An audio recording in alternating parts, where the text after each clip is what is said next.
Welcome back. Tonight's story is a slow, dark confession from someone who says silence became his real crime. Today's story follows a security guard at a film studio where the strangest rule on the checklist was also the only one that mattered.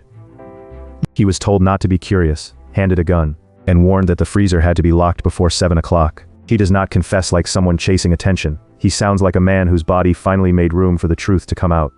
The words feel heavy, like they have been sitting behind his teeth for 15 years, waiting for illness to loosen them. He says the story has to start at the beginning, before the years of locked doors, before the excuses, and before he learned what the studio was feeding. The beginning was not a scream, it was paperwork, cold air, and a warning dressed up like a workplace rule. He notices the zeros on the contract before he lets himself notice how wrong the place feels. When you are cold, hungry, and sleeping in a car, danger can look like a problem for later. Money makes the warning blur at the edges.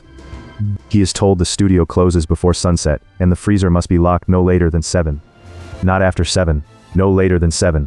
The correction matters, and the man giving it seems tired of explaining it to people who ask too many questions. Then they give him a Glock. The explanation is simple, almost bored. The talent needs extra protection, and if someone goes where they should not, he is expected to stop them. That is when the job stops sounding strange and starts sounding prepared. For a while it almost looks ordinary.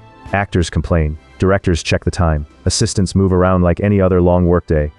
That normal rhythm is what makes it worse, because no one looks afraid. They just leave before the rule becomes his problem. He cuts the stage power, checks access points, and follows the routine. Then he reaches the item that makes him stop. Let in the groupie. It is written like any other task, which somehow makes it feel even more deliberate. He goes deep into the studio and opens a service entrance. A young woman named Regina is already there, startled, scared, and waiting for someone to let her inside. She does not look like trouble. She looks like the kind of person trouble is waiting for. If you are listening in the dark, stay with me. Because the worst part is not what was inside the freezer. It is what he chose to do outside it. She looks young, fragile, and wounded before anything has even happened. That should have been enough to make him stop. Instead, he reads the situation the way desperate workers learn to read danger, by asking how little he can notice and still get paid. But the studio works by making everyone act like everyone else already understands, so he keeps his head down and keeps moving. Nobody has to put a gun to his head. The building itself teaches him that survival means belonging to the silence. Inside are bodies, sealed and arranged in rows like clothes. The room is organized, clean, and far worse than panic would have been. It feels maintained, like this is not a murder scene. It is storage, and the system has been running for a long time. Thomas stands near Regina, then his jaw breaks open. Gray hands pull themselves from his throat until his body drops like an empty suit. Whatever was wearing him is not a person, and it is not hiding anymore. It is choosing what to wear next. The hands move into Regina while the clock bleeds towards 7. The narrator has the gun in his hand, and still he cannot move. He knows she does not deserve this. He knows what his job is. His body simply refuses to become brave. He tells himself to act. He tells himself this is his job.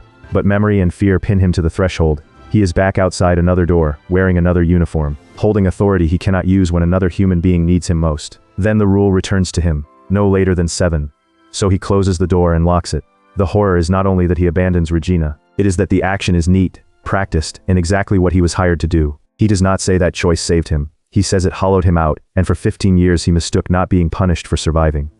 When the comments ask how he lived with it, his answer is simple.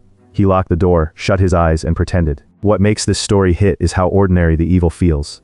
The monster is terrifying, but the system around it is even colder. Everyone knows enough to keep moving, and that makes the narrator's silence feel painfully believable. Do you think he truly had no chance to save Regina? Or did he spend 15 years hiding behind that excuse? Subscribe for more dark Reddit stories, and keep the doors around you closed for tonight.